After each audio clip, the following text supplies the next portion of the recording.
bonjour à toutes et à tous. Bienvenue à ce deuxième week-end de BDphil. On est très heureuse de commencer ce deuxième week-end d'activité avec Manon Roland. On va donc tout de suite commencer avec une petite performance qui est en lien avec le sujet de sa bande dessinée qui est sortie ce tout début d'année, qui s'appelle donc Sans dessus-dessous, qui est paru chez Utopie et qui sera suivie ensuite d'une rencontre. Et donc Manon, je te laisse la scène.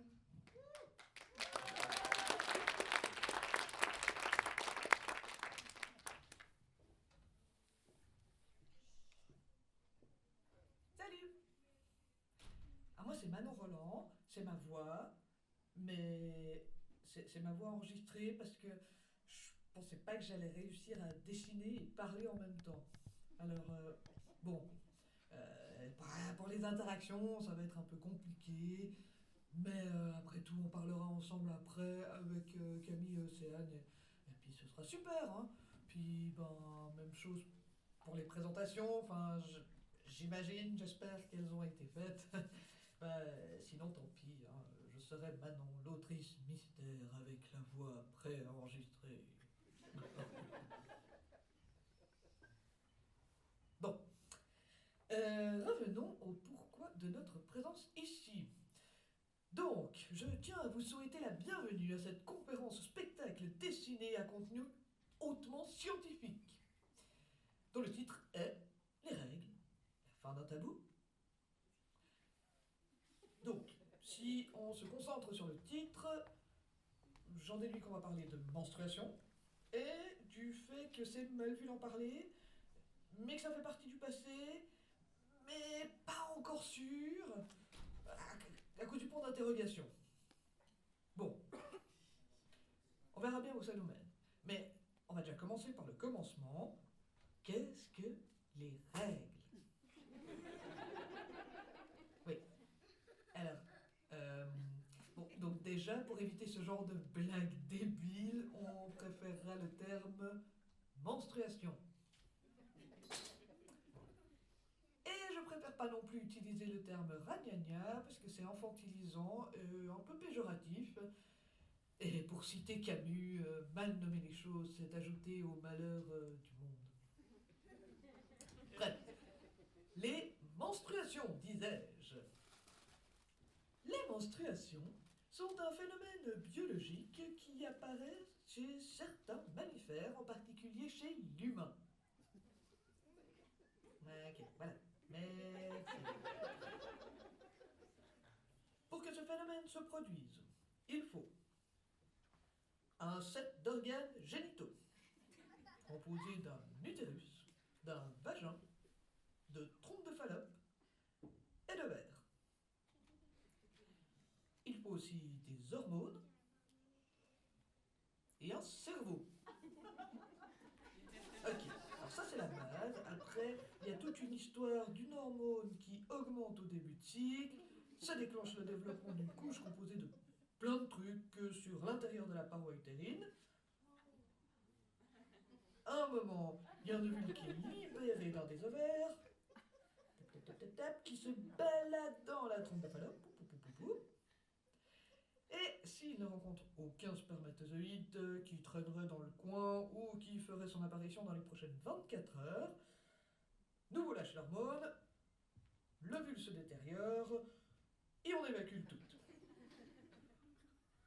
Et bim, ça c'est les règles.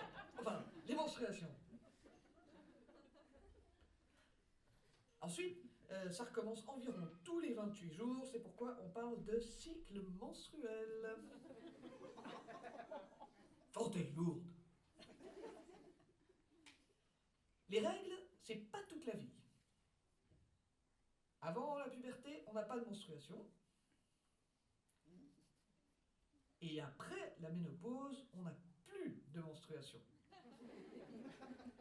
La puberté et la ménopause, c'est deux grands bouleversements hormonaux qui occasionnent passablement de changements dans le corps. Et donc, entre les deux, une personne menstruée aura environ pendant 40 ans un cycle menstruel.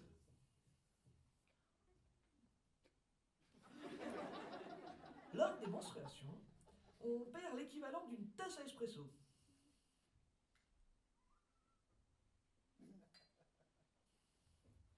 c'est hyper pratique comme mesure parce que c'est un peu l'équivalent d'une coupe menstruelle. Non, alors absolument pas. Ouais, pardon, bref. Mais pendant que j'y suis, une coupe menstruelle, c'est un truc super pratique qui se met dans le vagin et qui empêche le sang de se répandre un peu partout.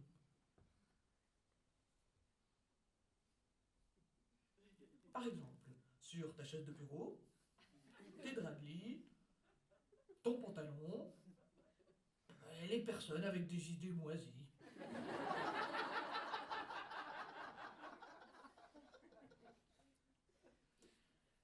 Bonne nouvelle, il y a d'autres accessoires qui permettent le même résultat. Il y a les tampons, les serviettes, modèles jetables ou lavables, les culottes de règles et l'éponge menstruelle. Petit message d'intérêt public, il existe des risques liés à l'usage de certaines protections, alors renseignez-vous avant et tout se passera bien.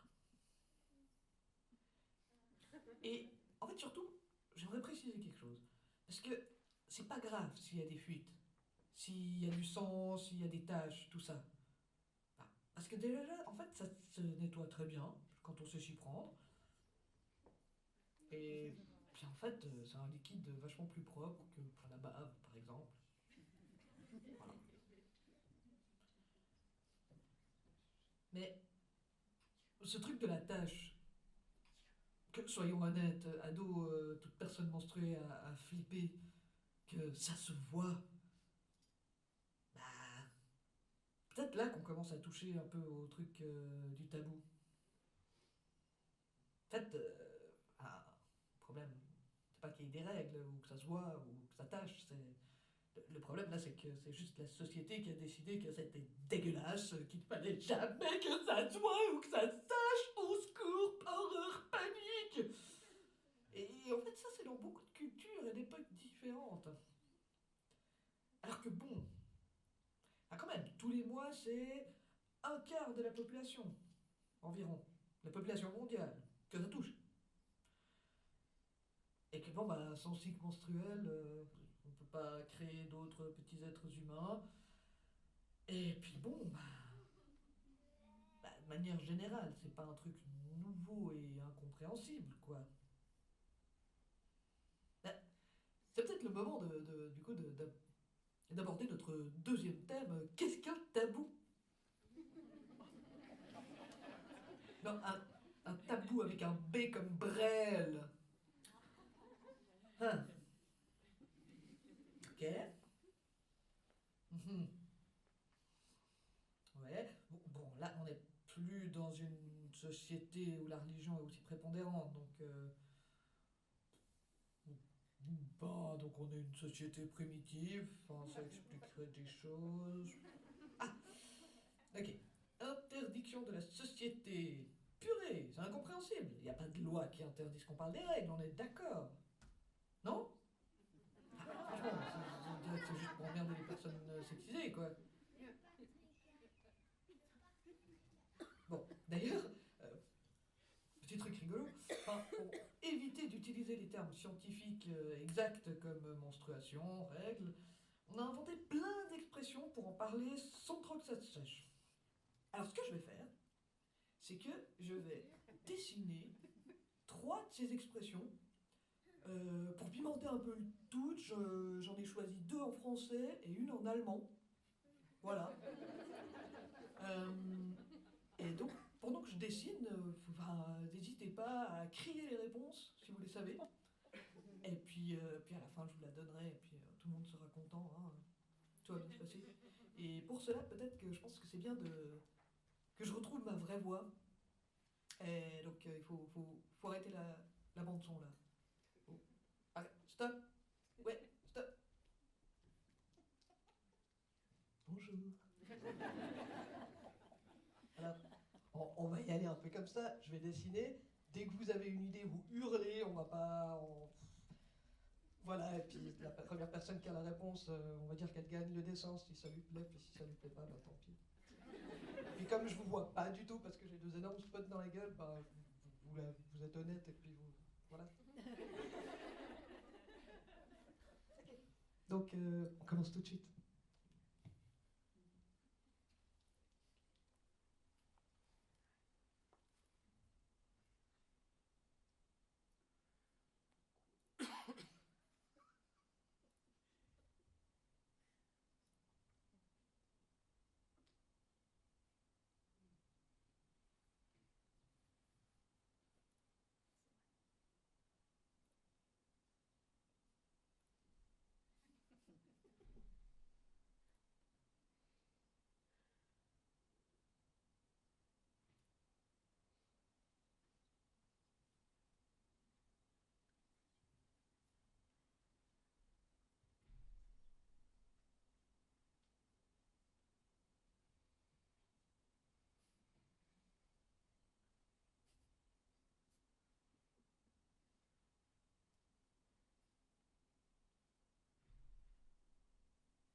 Avoir ses coquelicots.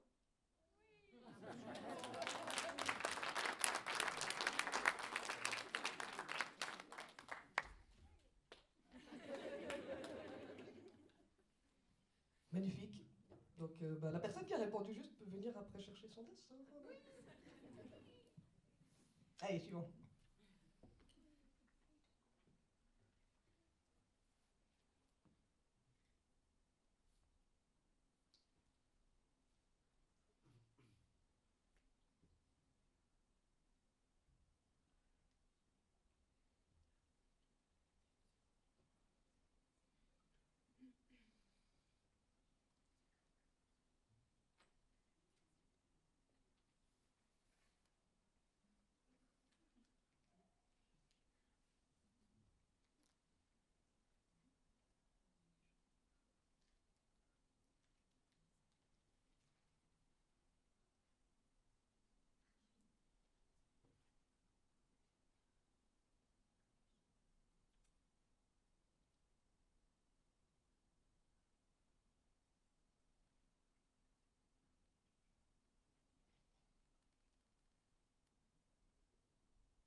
Les Anglais débarquent. Pardon? Les Anglais débarquent.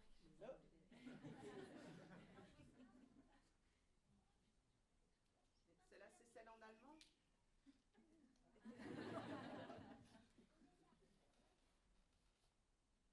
Je vais monter le suspense.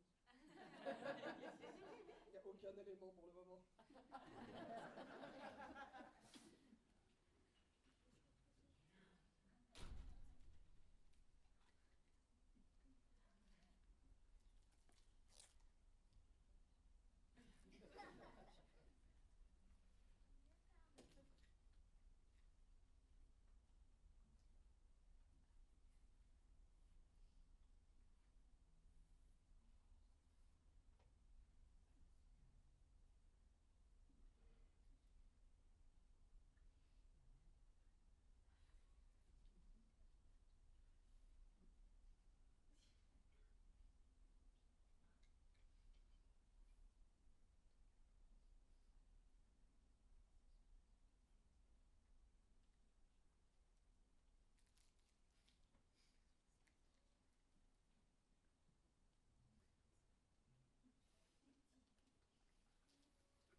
Non,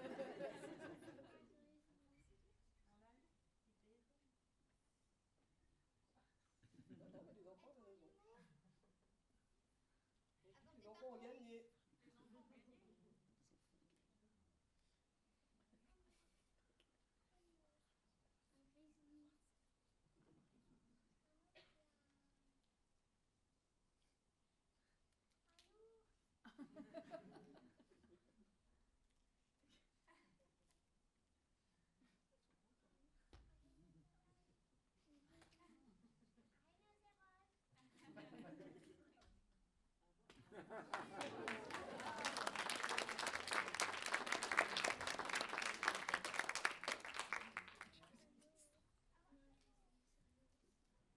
Ouais, du coup, je vous ai gardé la meilleure pour la fin.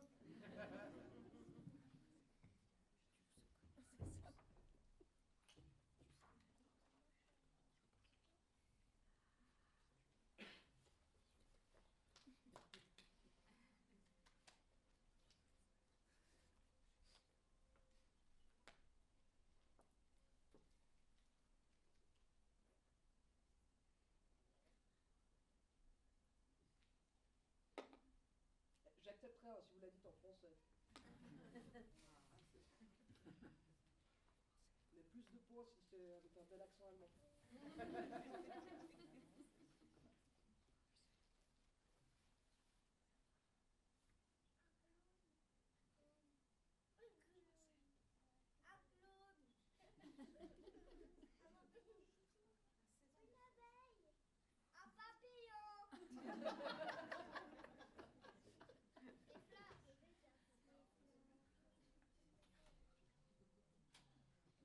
C'est pas aller aux fraises ou un truc comme ça.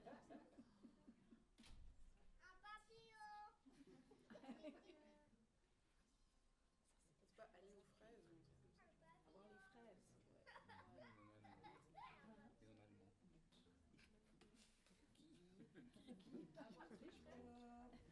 Comment on dit avoir les fraises? C'est quoi en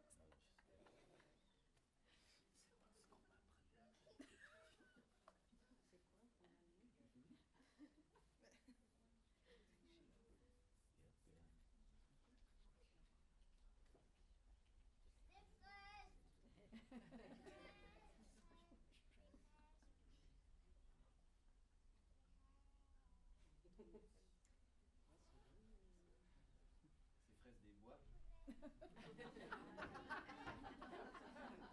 C'est fraises des bois.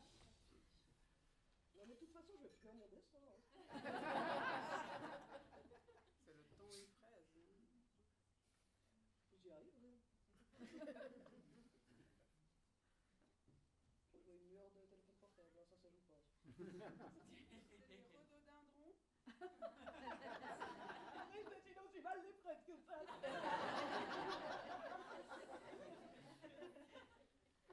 Pipi de papillon. Papillon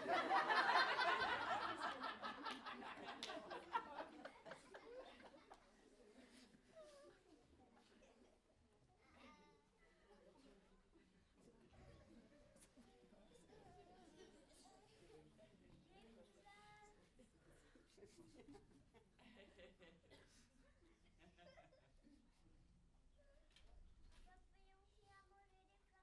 des fraises. La cueillette aux fraises. Butiner les fraises. Pardon? Butiner les fraises. Des fleurs. Non, j'ai même pas entendu, je suis un peu sourde. Les feuilles. Les feuilles.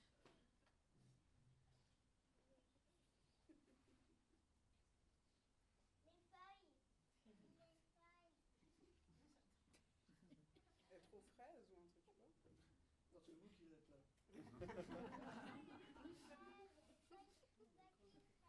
Non, c'est vous qui êtes là. Piétiner les fraises. Un gamin. Un gamin. Des fesses. Une main. Une main. Un garçon qui porte sa fesse. Non. Un garçon qui porte sa fesse.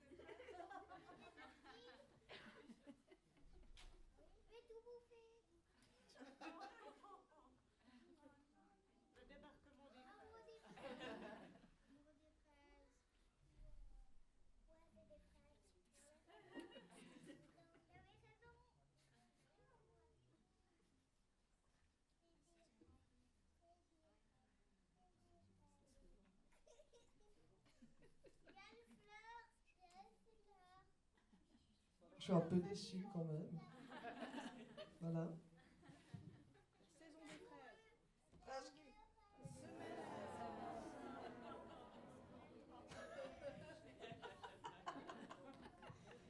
Non, mais vous n'avez pas démérité, bravo.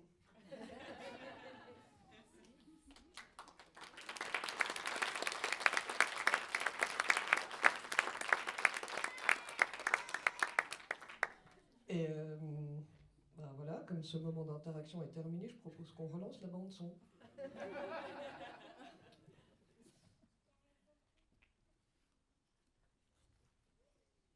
Ok, donc, bravo. Un petit round d'applause pour tout le monde, allez. Hop. Voilà. Donc, voilà, jusqu'à présent, j'ai un peu présenté le cycle menstruel idéal, comme il devrait se passer. Un cycle menstruel, si ça se passe normalement, entre énormes guillemets, c'est 3-4 jours de saignement équivalent espresso, une petite fatigue, peut-être une douleur occasionnelle, une pensée un peu nulle avant, rien du tout. Dans un monde en fait où tout se passe comme annoncé, bah finalement qu'on en parle ou pas, qu'il y ait un tabou, on s'en fout. Sauf que, bah, justement, la vie c'est pas comme sur le papier, comme c'est annoncé. Bah moi par exemple, mes règles, ça se passe plutôt comme ça.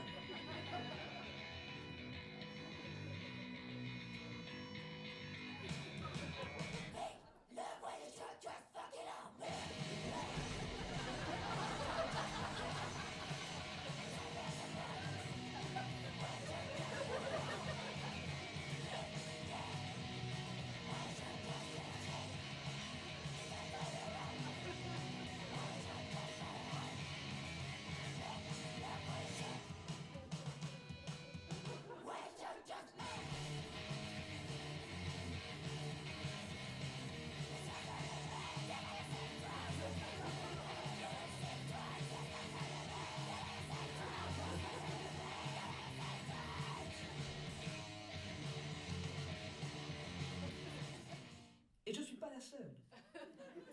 Douleurs, règles hémorragiques, troubles de l'humeur, etc. Ce sont des choses qui arrivent ponctuellement dans une vie de personne menstruée ou à chaque cycle. Et c'est là que le tabou et le patriarcat nous emmerdent grave. Ne pas en parler, ça cache le problème. S'il n'y a pas de problème, pas besoin de rechercher des solutions, pas besoin de faire de recherche, pas besoin de s'informer. Du coup, bah, les personnes qui se plaignent, on les juge folles, ou trop douillettes, ou les deux. Alors que merde, enfin, je veux dire, on a un corps qui a quand même été conçu pour supporter des douleurs assez énormes.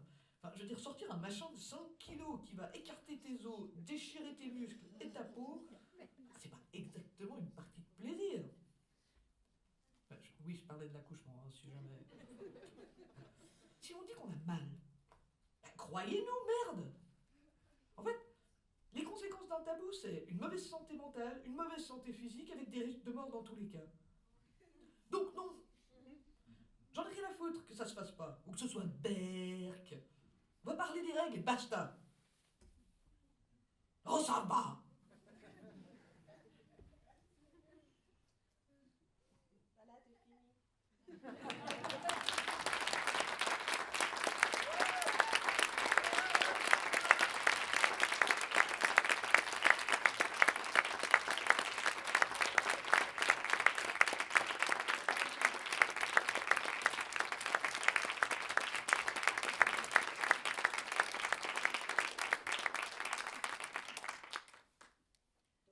Normalement, c'est le moment où on va se déplacer là, et il y a Camille Eveco et Ostian Stiassini qui vont me rejoindre et me poser des questions. Et d'abord, je vais juste m'essuyer les doigts.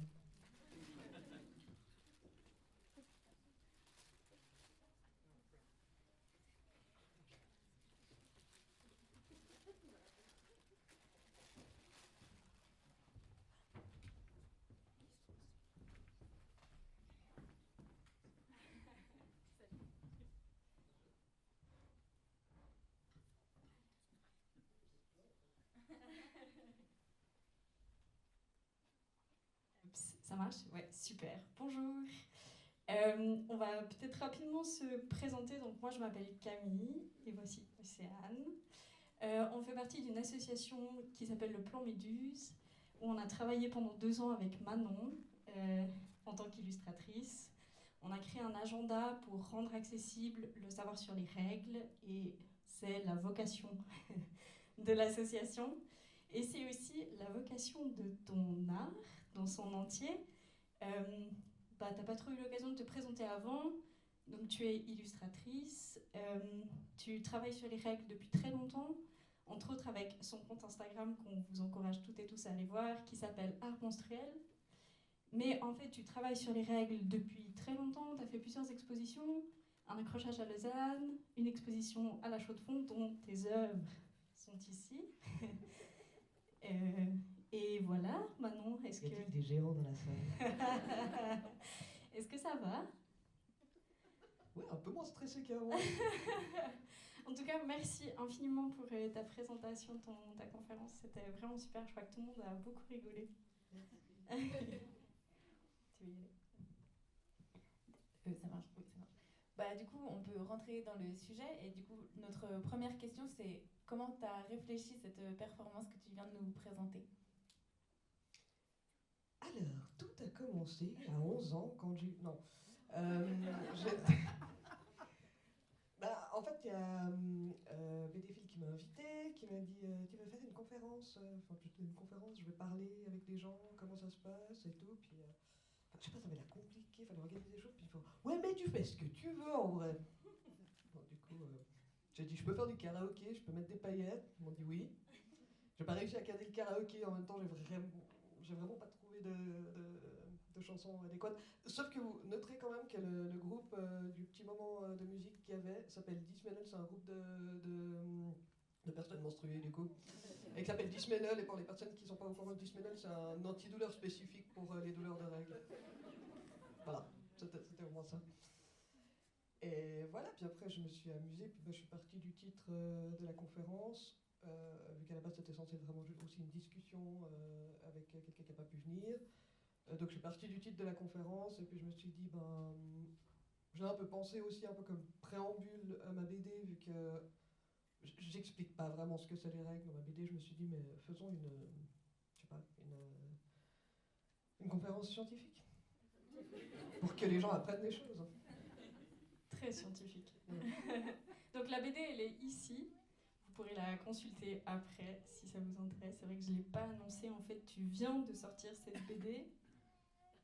Ouais. Aux éditions Utopie. Je me suis dit, merde, mon éditrice est là. Oui, on la salue d'ailleurs.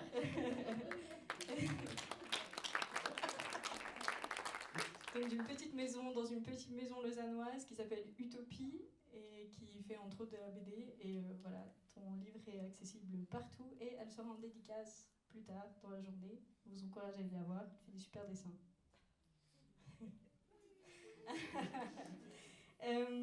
Pour revenir à ta conférence, donc que ce soit ta BD ou les productions que tu fais, tu utilises vraiment l'humour pour parler des règles. Pourquoi?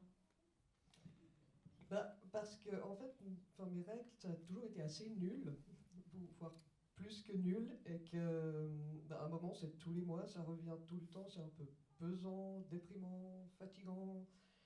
Et puis que vu que pendant 24 ans j'étais un peu en errance sans diagnostic, sans comprendre pourquoi j'avais mal, et puis j'avais quand même extrêmement mal, mais manifestement c'était normal, puis et à un moment il fallait un peu que je me défoule avec ça, puis que je mette un peu les choses à distance aussi, pour un peu relativiser. Puis voilà, j'ai commencé à faire des petits dessins sur les règles quand j'avais mal, soit pour dire que j'avais mal, soit pour dire qu'il m'était arrivé des mésaventures avec ma cup. Donc la plupart en fait des choses sont vraies, quoi. Je me suis en effet retrouvé au boulot, j'ai enlevé ma cup, puis elle m'a échappé des mains, ça a fait plop, le sang a fait. Et du coup j'étais au bureau, donc après j'étais avec le papier toilette, putain un peu là. Voilà. Des belles histoires. Lisez la BD. Tout est vrai. En lien avec ce que tu dis, est-ce que du coup pour toi, l'art et tes performances artistiques, elles ont quelque chose de thérapeutique? Ah oui. Alors pour moi, oui, de thérapeutique. Et puis, bah, en fait, il y a aussi le fait de... Ce qui m'a frappé... j'aurais pu aussi faire ça que pour moi, en effet, de manière thérapeutique, pour me défouler, et puis ça serait resté mon petit truc et tout. Mais c'est vrai que j'avais publié ça sur les réseaux sociaux, et que ben, du coup, il y a d'autres personnes qui l'ont vu. D'autres personnes menstruées qui ont fait un peu genre « Ah ouais, mais trop, moi aussi !» Et puis un jour, j'ai perdu ma cup dans les toilettes d'un avion. Magnifique. Et donc, finalement, on a commencé. Enfin, il y a eu beaucoup d'échanges, soit d'histoires qui étaient à la fin des histoires, parce qu'il nous est tout arrivé des histoires débiles autour des règles, plus ou moins drôles, comiques, ou tragiques, ou désagréables et tout ça. T'étais où j'en étais? Ah oui! Et puis, ben, surtout aussi, ça allégeait en fait un peu le truc. Il y a aussi quand même la plainte. Enfin, se plaindre, c'est toujours un peu. Et en fait, il y avait un peu ça, puis du coup, il y avait plein de gens qui réagissaient, genre ah ouais, moi c'était le mois passé, ah ouais, moi c'était il y a 2 jours et tout. Puis ben, ça a fait un peu aussi. Donc on est là, bah oui, bah, on n'est pas toutes seules. Enfin, il y a d'autres gens qui vivent le même truc au même moment, et puis. Ben, ça rassure un peu d'être moins seul. Puis en même temps, au bout d'un moment, ça fait un peu genre attends, on est quand même beaucoup à avoir ça. Puis il n'y a pas grand chose qui se passe, la société n'a pas beaucoup de solutions, le monde médical. Donc à un moment, ça devient aussi politique.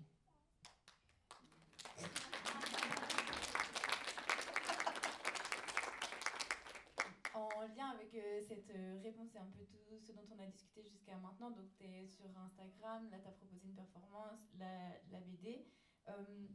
Est-ce que quand tu dessines ou quand tu réfléchis tes illustrations, tu penses à des personnes à qui tu as envie de t'adresser en particulier? Est-ce que tu aimerais t'adresser à un public de manière générale? Il y a des enfants aujourd'hui dans la salle, donc voilà. Enfin, est-ce que c'est des choses auxquelles tu réfléchis J'ai jamais réfléchi à un public parce que c'est vrai que j'ai pas commencé à faire ça enfin, alors oui, j'ai assez vite posté sur les réseaux sociaux, mais enfin, c'était plus pour me faire plaindre, honnêtement. Enfin, j'ai pas,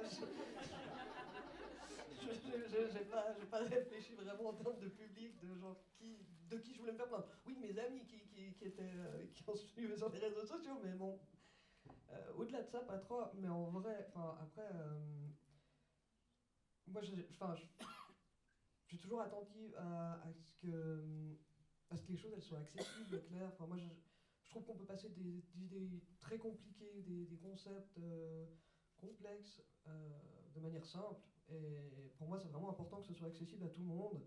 Alors, aux enfants le plus tôt possible, et puis vraiment à tout le monde. Parce que, en fait, c'est un phénomène qui touche. Chaque mois, c'est plus d'un quart de la population mondiale. C'est vraiment beaucoup, beaucoup de gens. On est tous concernés, par ça. Qu'on le vive ou qu'on soit à côté de gens qui le vivent. Donc, à un moment, ça concerne tout le monde. Puis après, je crois que je suis assez drôle. Puis que ça l'humour, ça n'a pas d'âge, et puis ça n'a pas de genre, et puis voilà. Est-ce que ta BD, parce que du coup ta BD est inspirée entre autres de ce que tu fais sur les réseaux sociaux, est-ce que elle, tu l'as pensée, tu l'as construite peut-être pour un public précis, ou là aussi tu t'es dit en fait j'ai des choses à dire, prendra qui prendra, c'est adaptable à tout le monde? Alors la BD, il y a eu toute une réflexion en effet sur ce que je voulais mettre dans la BD, parce que mon éditrice, donc, qui est merveilleuse et qui est là, comme nous l'avons vu tout à l'heure, vraiment venue vers moi et m'a dit tu veux faire une BD chez moi? J'ai dit oui, tu veux quoi? Elle a dit tu fais ce que tu veux. Et comme je suis graphiste, j'ai un peu le réflexe de genre, j'ai pas un mandat, truc à bref. Donc j'ai vraiment eu le loisir de réfléchir à ce que je voulais faire, et puis à un moment, alors, méga spoiler en fait de la BD, j'ai une endométriose. Personne n'aurait pu s'en douter, alors vraiment. Mais ça fait pas longtemps que j'ai eu le diagnostic. Voilà. Et pourquoi pourquoi je disais ça déjà? Pourquoi je parle encore de mon Parce que intéressement? la BD, ma question était, est-ce que tu avais un public cible? Ah oui, oui. Et donc j'ai dû beaucoup réfléchir à qu'est-ce que je voulais mettre dedans et tout ça. Et en fait, comme j'ai eu ce diagnostic et puis que après j'ai eu des solutions en fait pour plus avoir aussi mal, notamment de prendre la pilule en continu, mais du coup qui fait que j'ai plus de règles. Et donc j'ai absolument plus de matière en fait. C'est fini. C'était ma première BD. C'était ma première invitation à BD Film. Super, au revoir. On se retrouve dans, je sais pas, 15-20 ans pour la ménopause, mais... enfin, voilà, quoi. Non. Ah, je me suis de nouveau perdu. Non, j'en reviens. Oui, c'est bon, c'est bon. Non, en fait, je réponds pas du tout à la question, parce que ce que je voulais dire, c'est... du coup, j'ai eu envie de faire un peu, de boucler un peu cette boucle de ces dessins sur les règles. Que j'ai commencé il y a longtemps. Et puis, donc la BD, il y a une moitié des dessins qui ont été publiés sur Instagram. Et l'autre moitié, c'est justement, je raconte ma vie, alors vraiment, enfin, mes turpitudes et tout ça. D'ailleurs, vous pouvez voir dans la salle, il y a 2-3 personnes qui apparaissent dans la BD, si jamais. Je ne vais pas les nommer, mais... Et donc, ouais, donc j'ai toujours pas répondu à la question. Non, mais c'est pas grave, tu as répondu à d'autres questions qu'on voulait te poser, du coup, c'est très bien, Mais tu du as coup, avancé. non, pas de public cible. Après, c'est vrai qu'on m'a posé la question pour cette performance si on pouvait amener des enfants de 6 ans. Pour moi, c'est toujours un peu... Enfin, pour moi, on peut parler de tout avec les enfants, vraiment, à partir de n'importe quel âge. Après, il faut adapter le discours, quoi. Enfin, on parle pas la même chose à un enfant qu'on parle à un adulte, et puis voilà.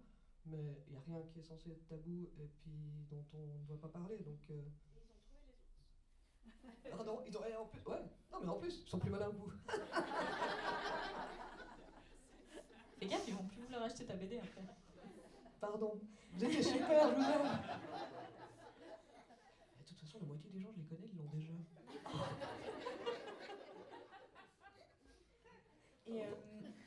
Et du coup, il y a pas mal de questions qu'on avait et auxquelles tu as déjà bien répondu sur la genèse de la BD et puis comment tu racontes ton parcours avec tes règles. Mais peut-être, quand on a préparé cet entretien, on a beaucoup parlé du titre. Et ça a été un grand casse-tête. Ah,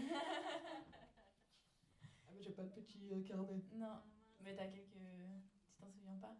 Il y en avait 2-3. En fait, il y a beaucoup de gens qui ont aidé. Donc, pour trouver le titre de la BD, ça a été en effet, il y a eu beaucoup de brainstorming avec beaucoup de personnes différentes, d'ailleurs, donc beaucoup sont présentes. Donc, du coup, si vous vous souvenez de titres débiles qu'on avait trouvés ensemble, balancez-les, je m'en souviens de quelques-uns, mais tout ça. Donc, en fait, j'avais écrit tous ces petits titres dans un carnet, puis de temps en temps, comme ça, je les sortais en soirée, genre, hé, attends, je te teste mes titres. Pas du tout relou, mais voilà. Mais on a bien rigolé, des fois. Et donc il y avait À Feu et à Sang qui étaient restés un peu dans les derniers, qui étaient pas mal. Il y avait, alors oui, il y avait celui qui me tue mais qui était impossible, c'était Manon des ours. Je crois que c'est mon frère. Et on s'en remerciait. Il y avait... Je me souviens de rien, non. Si vous voulez la liste, Manon et la venez cup chercher. de sang. Manon et la cup de sang. Ouais, t'avais des super titres, finalement, sans dessus. Ah oui, dessus. Un peu long. Heureusement, ton éditrice a dit non. Non, il y avait aussi Pourquoi les règles, le monde, la vie. On a passé les chouettes soirées, quoi. Pour revenir à la BD, on a vu dans ta présentation, il y a un moment, tu montres ton utérus. En fait, tu l'as incarné. Non, ouais, tu montres. Enfin, bref, il est dessiné. On va l'appeler par son petit nom. Donc, il a un petit nom, il s'appelle Uti. C'est ça? Je crois que je le dois à Noémie. En fait, cette BD n'a pas été écrite par moi, mais par tout plein de connaissances d'amis, tout ça ici. Voilà. Donc comment t'es venue l'idée en fait de l'incarner et de te mettre en dialogue avec lui, que ce soit ici ou dans ta BD? Un peu gênant. En fait, moi j'ai fait souvent de l'hypnose.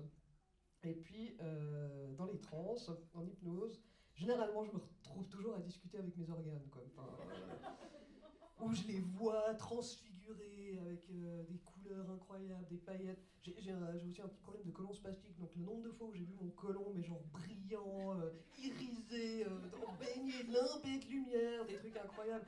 Non, et puis, du coup, dans ces trans, on a des grandes discussions, mes organes et moi. Voilà, voilà. Et donc voilà, donc étant habitué un peu dans ces trans à discuter avec mes organes, à un moment, bah, j'aurais mis un visage dessus. Voilà. L'hypnose, c'est super!